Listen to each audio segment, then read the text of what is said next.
बोलो जयकारा। बोलो मेरे श्री गुरु महाराज की जय। बोलो श्री सतगुरुदेव भगवान की जय। बोलो श्री परमहंस दयाल जी महाराज की जय। श्री स्वरूप दर्शन सत्संग सुधा। गोंदल बाबा। लगभग जुलाई सन 1931 का जिक्र है। श्री महाराज जी चकुड़ी आश्रम में विराजमान थे। व्यास पूजा का पर्व था। सालम की संगत सदगुरु दर्शन के लिए उत्कंठित हो गई।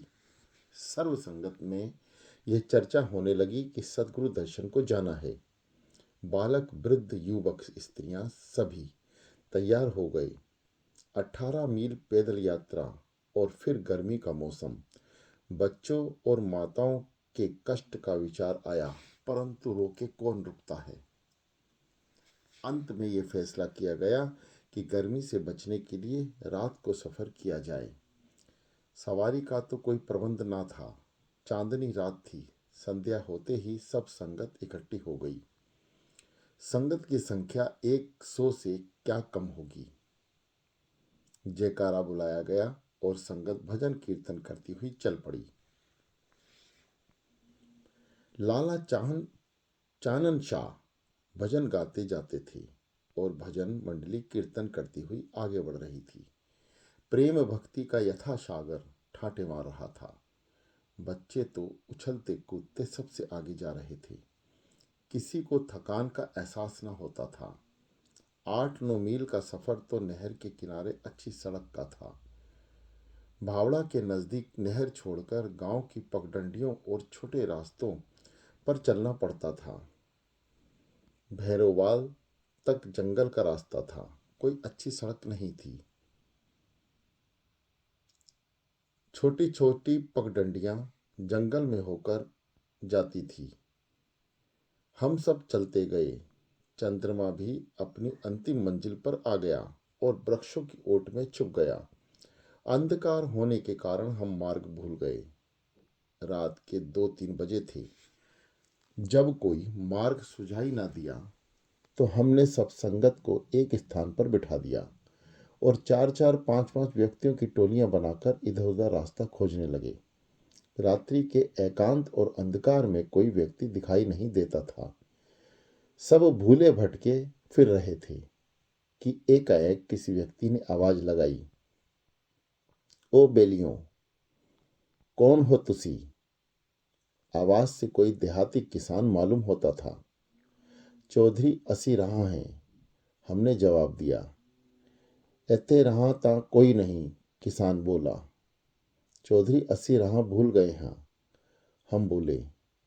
इतने में वह व्यक्ति हमारे पास आ गया। देखने में एक मुसलमान किसान लगता था। उसके कंधे पर कस्सी रखी हुई थी। वह अधेड़ उम्र का था। जैसे कोई किसान अपने खेतों में नहर का पानी लगाने आया हो। नजदीक पहुंचकर वह बोला, कित्थे जाना है तुसी। बाबा भैरववाल जाना है। वह संगत की तरफ इशारा करके कहने लगा, ते ओ जानिया ते जातक भी तोहाड़ नाल हैं। हाँ बाबा, हमने उत्तर दिया। ते वत तोहाड़ा भैरववाल की काम है। तुसी ਤਾਂ ਚਕੋੜੀ ਚਲਿਓ ਮੁਰਸ਼ਿਦ ਕੋਲ। हाँ बाबा।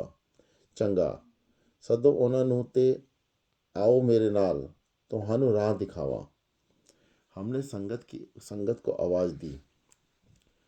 थोड़े समय में ही सब संगत इकट्ठी हो गई और किसान बाबा कंधे पर कस्सी रखे आगे आगे था और हम सब उसके पीछे पीछे। हमने किसान बाबा से पूछा, बाबा तेरा ना की है। मैनू गोदल बाबा आखदे ने, उत्तर दिया।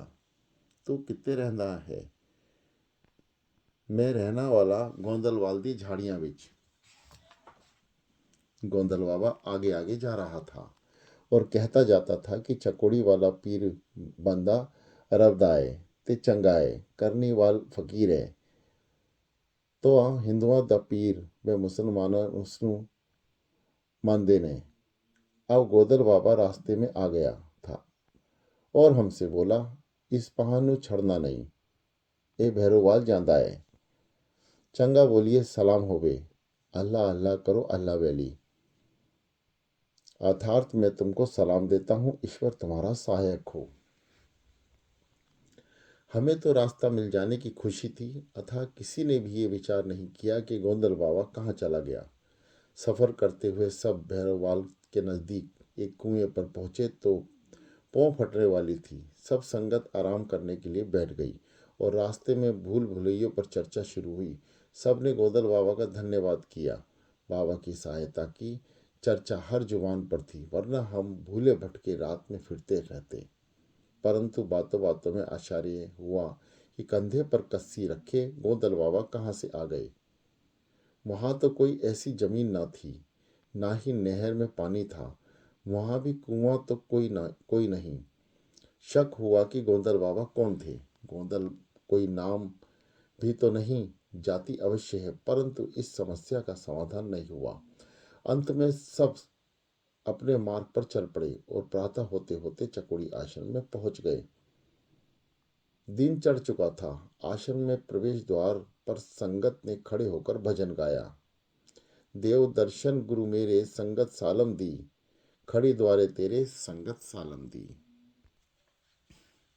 भजन कीर्तन सुनकर सारी संगत जो आश्रम से पहले आई हुई थी हमारे साथ मिल गई और भजन कीर्तन द्वारा श्री महाराज जी के दर्शन देने की प्रार्थना करने लगी। महाप्रभु ने हमारी पुकार सुन ली और द्वार खोल दिए। सब संगत ने श्री महाराज जी के दर्शन किए और दंडवत वंदना की। श्री महाराज जी ने अपने मनोहर वचनों से सब संगत को कृतार्थ किया। मानो सबकी थकान दूर हो गई। गुरुदेव फरमाने लगे, अच्छा सालम की संगत सारी की सारी ही आ गई। तुम्हारी गुरु भक्ति और भक्त भागवत प्रेम अथा है। सब बच्चे और देवियां रात भर चलते रहे, कष्ट की चिंता ना की, निद्रा को त्याग कर पैदल यात्रा की। प्रेम की महिमा अथा है। कहते हैं राजा जनक अपनी सारी नगरी को बैकुंठ ले गया। भक्ति की महिमा महान है। सब संगत भक्ति रस में डूबी हुई है। क्यों ना हो, जिस स्थान पर हरि कीर्तन होता हो वहाँ का वातावरण शुद्ध होकर सबके हृदयों में शुद्ध कर भागवत प्रेम मुग्ध कर देता है। अब श्री महाराज जी ने सत्संग शुरू किया और स्वामी सदगुरु सेवानंद जी को संकेत दिया। उन्होंने संत तुलसीदास जी की ये चौपाई बोली, आकर 4,84,000 जेनी भ्रमत जे जीव अविनाशी, फिरत सदा माया कर प्रेरा, काल करम स्वभाव गुण घेरा, कब हुंक करी करुणा नर देही, देत ईश बिनु हेतु सुनेही, नरतन भव भरदीहि बहुबेरा, सन्मुख मरुत अनुग्रह मोरा, करनधार सदगुरु दृढ़ नावा, दुर्लभ साज सुलभ करी आवा, जेना तरे भव सागर नर समाज अस्पाई, सो कृत निंदक मंदमती, आत्मधैन गति जाई। गुरुमुखों और प्रेमियों, ये जीव अविनाशी है। अपने स्वरूप को भूलकर 84 लाख योनि में भटक रहा है। काल के चक्कर में पड़ा हुआ है। अल्पज्ञ स्वभाव से निर्गुणी माया के अंधकार में भटक रहा है। स्वर्ग आदि लोगों को उसने मुख का साधन समझ रखा है। स्वर्ग आदि लोगों को उसने सुख का साधन समझ रखा है। स्वर्ग नरक के चक्कर में पड़ा हुआ है और इस भूल भुलैया में जन्मता और मरता रहता है। आत्मपद की उसका निज स्थान है और जब तक अपने निज स्थान को नहीं पहुंचता उसे शांति नहीं मिलती। यदि मालिक की कृपा से उसको मनुष्य का जन्म प्राप्त हो जाए तो उसको आत्म प्राप्ति का अवसर मिल जाता है। इस अवसर से लाभ उठाकर वह कृपा के सागर सदगुरु की शरण में जाए तो उसे सीधा मार्ग मिल जाता है। जो मनुष्य नर तन पाकर भी इस भवसागर से पार उतरने का उपाय नहीं करते वे मतिमंद और आत्मघाती हैं।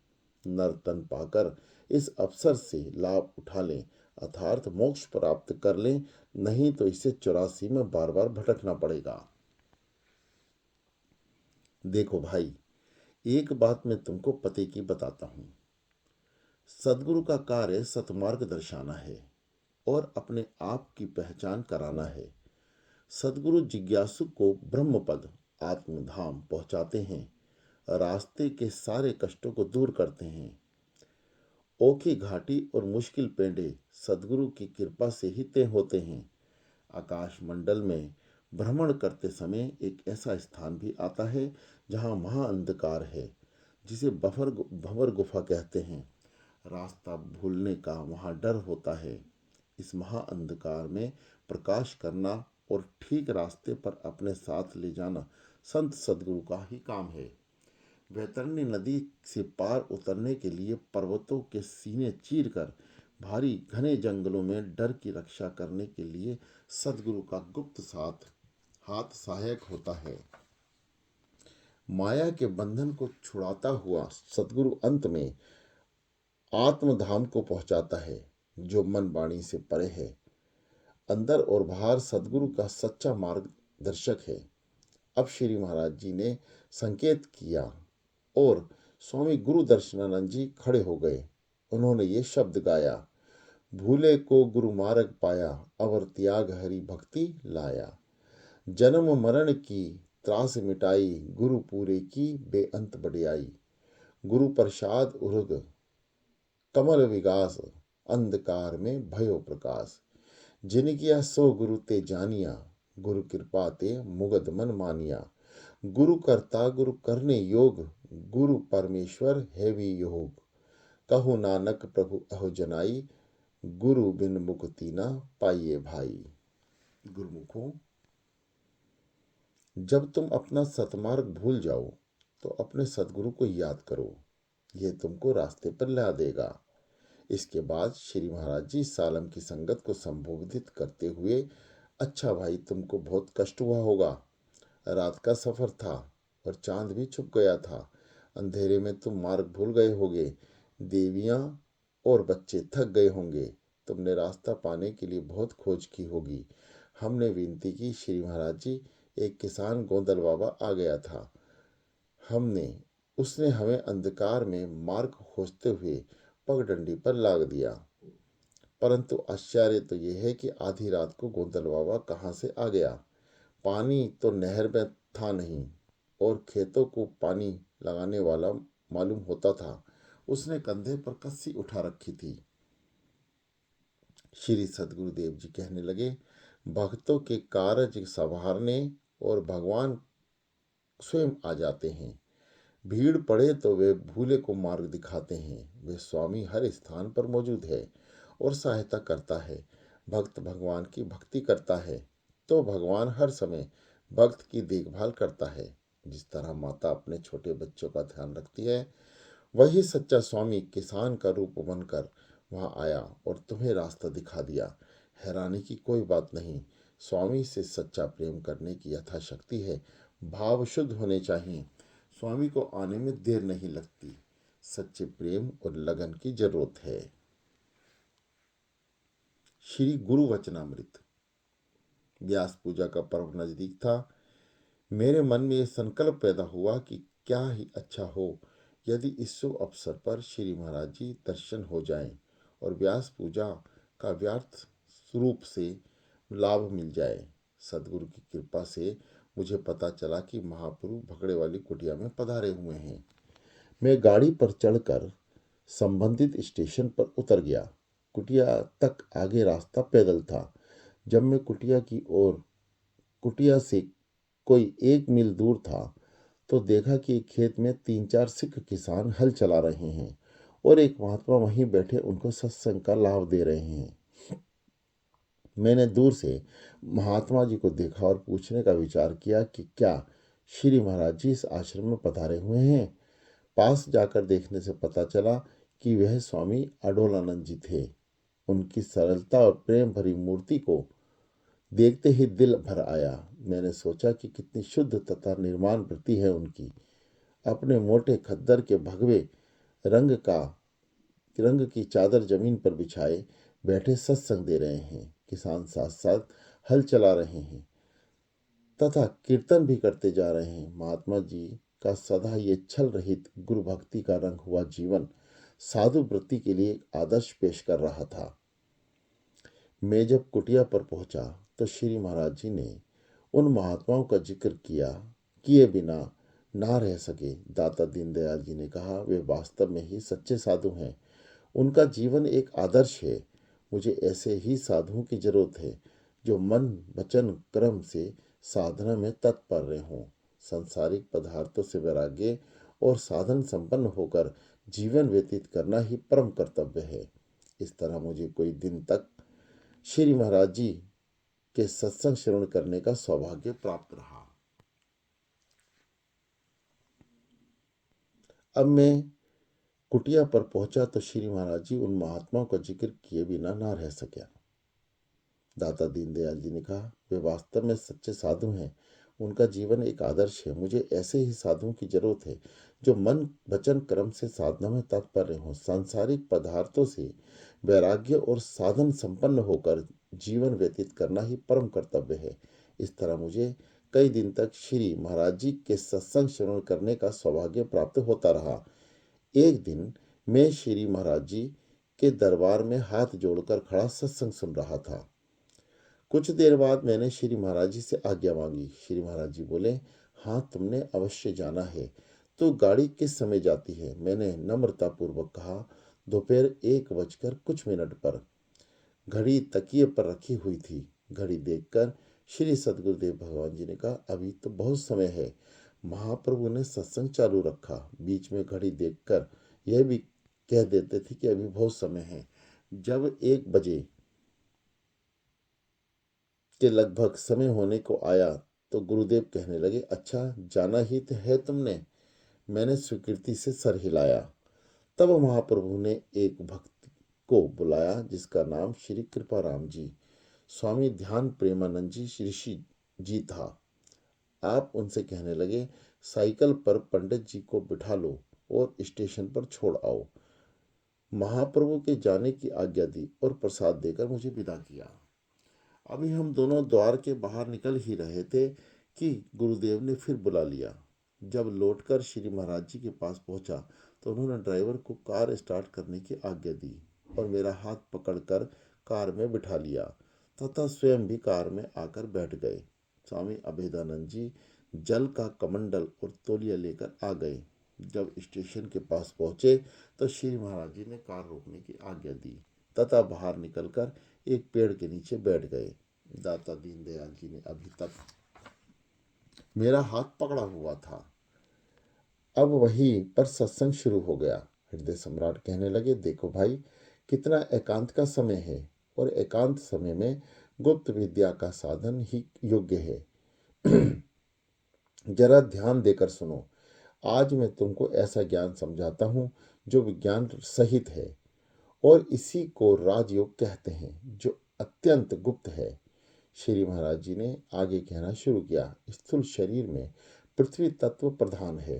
मन बुद्धि चित्त अहंकार इसमें सूक्ष्म अंश हैं। इनको ही सूक्ष्म शरीर कहते हैं। मन का तत्व जिसे ब्रह्मांडी मन कहते हैं, सूक्ष्म रूप सुरतियां होकर ऊपर के स्थानों को जाता है और भ्रकुटी के मध्य में जो लोक है उसे सहस्त्र दल कमल कहते हैं। सुरति इसी स्थान से ऊपर चढ़ती है। वहां बारीक और जीना सुराग है। इसमें सुरति को योगी जन ऊपर के स्थानों से ले जाते हैं। सुरति सूक्ष्म होकर ऊपर की ओर चढ़ती है और लोकांतरों की प्रगति के दर्शनों को देखती हुई ऊपर चली जाती है। यह समस्त 7 स्थान अथवा 7 लोक हैं जिन्हें वेद तथा सदशास्त्रों में इन नामों से पुकारा गया है। ओम भुवा, ओम भुवा, ओम स्वाहा, ओम महा, ओम जना, ओम तपा, ओम सत्यम। इसमें भूलोक पिंड देश है और इसमें आगे सतलोक तक ये स्थान है। इसको संत मत में सहस्त्र दल कमल, त्रिकुटी, सुन महासुन, भंवर गुफा और सतलोक के नामों का वर्णन किया गया है। योगी जन इन लोकों का भ्रमण करते हुए चले जाते हैं और सतलोक, जिसे सचखंड भी कहते हैं, को जाकर प्राप्त होते हैं। यह सारी रचना इस घट के अंदर व्यापक है। जो कुछ ब्रह्मांड में है वही पिंड में है। घट के अंदर मालिक की सब रचना है। और जिस ब्रह्मज्ञानी ने अपने घट के अंदर प्रकृति के दर्शन कर लिए, उसने सब कुछ जान लिया। और यही भगवान श्री कृष्ण ने अर्जुन को उपदेश देते हुए गीता में कहा है कि जिस व्यक्ति ने उस उल्टे वृक्ष को, जिसकी जड़ें ऊपर तथा टहनी नीचे है, जान लिया, उसने सब कुछ पा लिया। उसने सब वेद पढ़ लिए। यही विज्ञान समाधि है, जिसमें मन लगता है तथा संसार के झूठे मोह में नहीं फंसता। यह काल का बंधन नहीं रहता। इस स्थान पर पहुंचकर सुरती को बहुत आनंद होता है तथा इस सुख और आनंद से बढ़कर योगी के लिए दूसरा कोई आनंद नहीं। सतलोक में सतपुरुष का निवास है, जो विराट स्वरूप है और समस्त ब्रह्मांड उसके रोम रोम में व्यापक है। अधिक राज खोलना ठीक नहीं। इससे आगे 3 स्थान और हैं, जिन्हें अगम अलख तथा अनामी नेक लोक भी कहते हैं। यह अंतिम स्थान आत्मा का स्थान है। इसे निर्वाण पद भी कहते हैं। यहाँ वाणी कुछ वर्णन नहीं कर सकती। अगम तथा अलख की माया भी बहुत बलवान है। यहाँ कोई ब्रह्मांड स्वामी की आज्ञानुसार विद्यमान है। प्रत्येक ब्रह्मांड तथा पृथक पृथक सूर्य मंडल हैं। अनेकों पृथ्वियां, अनेकों आकाश तथा तारामंडल हैं। सृष्टियों का बेअंत विस्तार है। असंख्य ब्रह्मा तथा इंद्र हैं। यम तथा काल और लोकपाल असंख्य हैं। साधु महात्माओं के समूह ईश्वर की भक्ति में तत्पर हैं। प्रभु की महिमा का पारावार नहीं पाया जाता। ब्रह्मांड की रचना बड़ी अद्भुत है। कहाँ तक वर्णन करूं, वाणी वर्णन करने में असमर्थ है। इतने बड़े विशाल ब्रह्मांड में इस पृथ्वी की गणना एक बड़े रेगिस्तान में रेत के एक कण के समान है।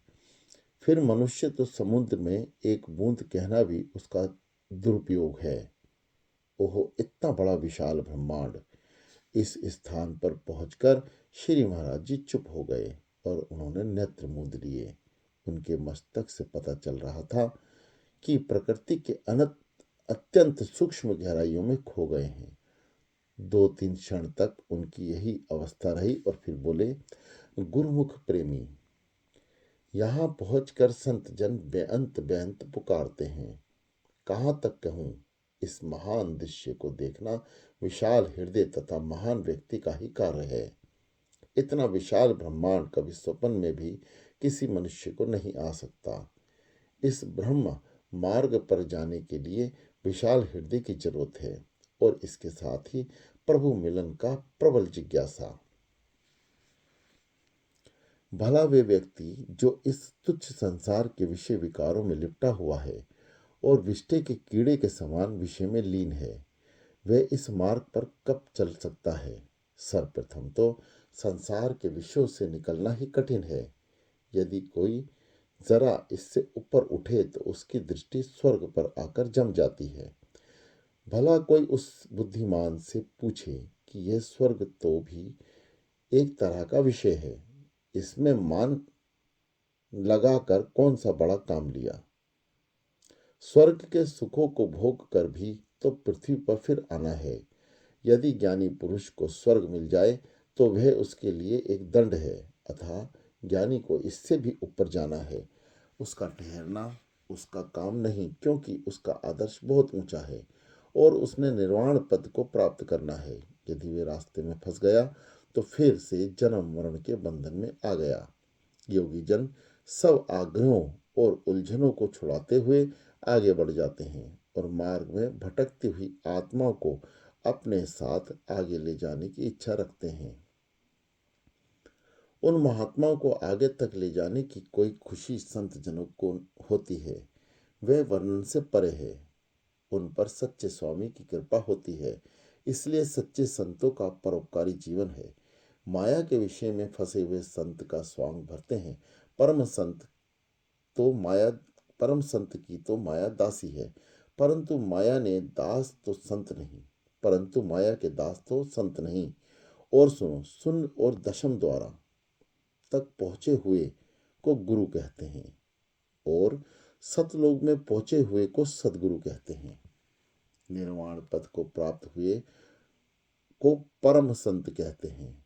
सतलोक का गामी संत ज्ञानी अपने पथ मार्ग प्रदर्शन का पूर्ण अधिकार प्राप्त कर लेता है और इसके साथ चलकर जिज्ञासु का उद्धार हो सकता है। वही अंतर्गत वृत्ति में उनका पथ प्रदर्शन भी कर सकता है। वही सदगुरु की पहचान है। यहाँ पहुंचकर स्थूल तथा सूक्ष्म में कोई फर्क नहीं रहता और जन्म मरण के बंधन से आजादी प्राप्त हो जाती है। काल की गति से परे उसकी स्थिति हो जाती है। उसकी अंतर्गत वृत्ति सदा अटूट रहती है। बस तुमने समझ लिया होगा कि हम इस ब्रह्म मार्ग को 3 भागों में बांट सकते हैं, पिंड देश, ब्रह्मांड देश और दयाल देश। इन तीनों लोकों का वर्णन मैंने संक्षिप्त में कर दिया है। इसके पश्चात विज्ञान मार्ग के समस्त समस्याएं जिनका एक साधक हर लोक में अलग अलग सामना करना पड़ता है, विस्तार के साथ श्री महाराज जी ने बयान की, परंतु उनको गुप्त रखने का आदेश दिया।